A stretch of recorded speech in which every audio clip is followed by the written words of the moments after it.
અછતના પ્રશ્ને કોંગ્રેસના કોર્પોરેટર્સે મહાનગરપાલિકાએ વિરોધ પ્રદર્શન કર્યું હતું। કોંગ્રેસનો આક્ષેપ છે કે છેલ્લા લાંબા સમયથી વારંવાર લેખિત તેમજ મૌખિક રજૂઆતો કરવા છતાં મહાનગરપાલિકા દ્વારા કોઈ નિરાકરણ કાઢવામાં નથી આવ્યું, જેના કારણે સ્થાનિક નાગરિકોને ભારે હાલાકીનો સામનો કરવો પડી રહ્યો છે। કાર્યક્રમ દરમિયાન માત્ર 8 કોર્પોરેટર્સ અને થોડા કાર્યકરોની હાજરીને લઈને પણ ચર્ચા થઈ હતી। આ અંગે કોંગ્રેસ શહેર પ્રમુખે જણાવ્યું હતું કે વિપક્ષ નેતાની નિમણૂકની પ્રક્રિયા પૂર્ણ થઈ ગઈ છે અને જલ્દી જ નિમણૂક કરવામાં આવશે। તેમણે ઉમેર્યું કે કોંગ્રેસમાં જે કોર્પોરેટર્સ છે તેઓ તમામ વિપક્ષ નેતા સમાન જ છે। અમારી પ્રજા ખૂબ જ ત્રસ્ત થઈ ગઈ છે।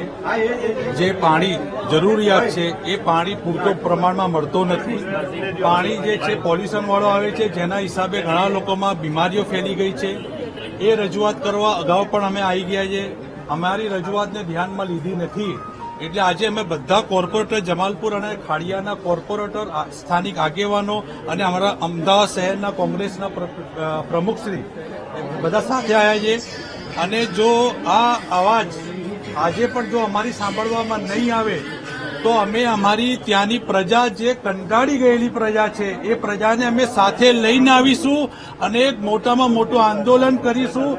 આજે જે કમિશનર સાહેબે અમારી રજૂઆત સાંભળવાની હતી, એ કમિશનર સાહેબ રજૂઆત સાંભળ્યા વગર જતા રહ્યા છે અને છતાંય અમે અહીંયા બેસેલા છીએ। કમિશનર સાહેબને અમારી રજૂઆત સંભળાવીને જ જઈશું અને મેયર સાહેબને જો વાત સાંભળવામાં નહીં આવે તો જલ્દમાં જલ્દ મોટું આંદોલન કરીશું। હું મારો કહેવાનો અર્થ એવો હતો કે એટલા સક્ષમ છે કે એ લોકો બધું જ કામ કરી શકે છે અને થોડા સમયમાં વિપક્ષના નેતા પણ આખા ગુજરાતમાં બધા જ જિલ્લાના અને બધી જ કોર્પોરેશનના એક સાથે જાહેર થવાના છે।